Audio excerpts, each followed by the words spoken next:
Adam Friedman, Rivals.com, here with the best offensive lineman in the entire country, the top uncommitted prospect in the entire country, Jordan Seaton, almost a 5-star, soon to be maybe. We'll see when the rankings come out. You got a lot going on, man. Thanksgiving was a nice break for you. You took a bunch of visits. Yep. When you look back on the last 2 months of your recruitment, what are some of the biggest highlights for you?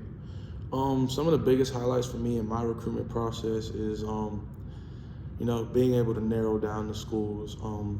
I've been able to take a lot of visits to a lot of different schools all over the country, and kind of the most hardest decision is narrowing it down from 14 to 7, because every school show a good amount of love, and just being able to have the process was good. Okay, let's go over those. Just 7 schools, we'll mention them for the viewers here: Tennessee, Oregon, Colorado, Florida, Alabama, Maryland, and Ohio State. Yes, sir. The visits that you've taken, you've been to Tennessee, you've been to Oregon, you've been to Colorado twice. Yep. Been to Florida, been to Alabama, and you've been to Maryland about 100 times when you were back at home, and you did not make it to Ohio State for a game. I have not made it to Ohio State for a game. Okay, and it doesn't sound like, well, you're not going to now. Yeah. Season's over. Season's over. So, how likely would you say it is that you make it to Ohio State before you announce your commitment? I would want to make it to Ohio State. Let's just put like a 7 out of 10, 6 out of 10. Okay, fair enough. If we open up your phone right now, I'm sure you got a million calls, a million texts, but which 3 coaches would be at the top of the DMs list right now? Tennessee for sure, Alabama, and actually Ohio State. Yeah. Okay. Well, they're obviously trying to get you up there for that visit. Let's talk about Tennessee, because they picked up late momentum. We'll say they got you on campus twice this season, I believe. Yes. Yeah. I think they were your most recent official visit. Is that right? Yes, they were my last one. Your last official visit. So I guess what's the lasting impression about the Vols right now? The one thing I like about the Vols is the position flexibility that they give their offensive linemen. For example, the left tackle that they got right now from Miami, he could play right tackle. He got hurt. The right tackle went to left tackle. So it's a lot of position flexibility and position availability in there. And they're young up front. And, they got Nico back there. He can really go. Okay. Yeah, he can really go. We saw that when he was a recruit. Yeah, he can actually really go. He's got people in Knoxville buzzing about what he can do. Yeah, that's what I'm saying. So just having you always need a quarterback, and up front they're really young, but they can definitely use some help with a guy my caliber coming in to work. Won't be easy, but hopefully see how it goes. All right, very good. Alabama's been a long-time contender for you. You haven't made it back to campus this season, right?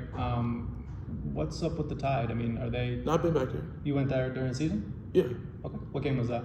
Texas game. Oh, that's our very first game of the year. Yeah, okay, very first game. There we go. That's why that feels like it was about a year ago now. Facts. What was the lasting impression from that trip to Alabama and seeing that Texas game? Seeing that game, Alabama-Texas game, kind of sees the up and the downs, and just seeing how they respond. As you can see, the biggest thing I feel like in football is how you respond next play, next snap, and knowing that the Alabama Crimson Tide know how to respond under Nick Saban, that's what stands out and sticks out most to me. Okay. Comparing that offensive line, the way they were in that first game to what they are now, heading into the SEC championship game, I mean, what really stands out to you about that development? Anything with a particular player? Anything with how they're coached? A lot of people kind of, well, not a lot of people, like the world, I would say, kind of did Caden Proctor hate going towards him. But as you got to understand, he's a freshman playing for the best team, I think, in college football besides Georgia, in the best league. Mm-hmm. There is. It don't get better than that. A lot of the best pass rushers in the country. Yeah. So what that kind of shows you is that Eric Wolford can take a freshman from Iowa, put him in Alabama against the best people, and kind of develop him and critique him as he goes on, because he can't. Coach Wolford can't play for him on the field, so there's only but so much he could do. But as you can see, he can kind of get his guys as ready as possible. Mm-hmm. Moving into decision mode soon. We've got a couple of weeks to signing day. We've got in-home visits happening soon. What are some of the things that you still want to find out about all the schools that are coming after you?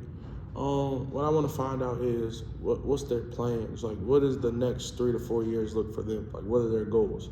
Because I have a goal of going to the NFL, getting a gold jacket, all that. And wherever I go, the hard work got to get put in regardless.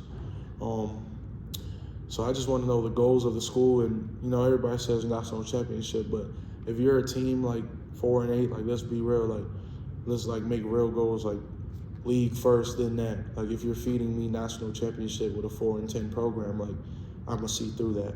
So just being real and being honest kind of is the most real thing that I look for in a school. Sounds good. Well, I'm sure we'll be finding out about a decision timeline here soon enough, but you've got a lot to tackle with in-home visits here. Jordan Seaton, top-ranked uncommitted player in the country. Thanks so much for your time. We appreciate it. Yes, sir. Thank you.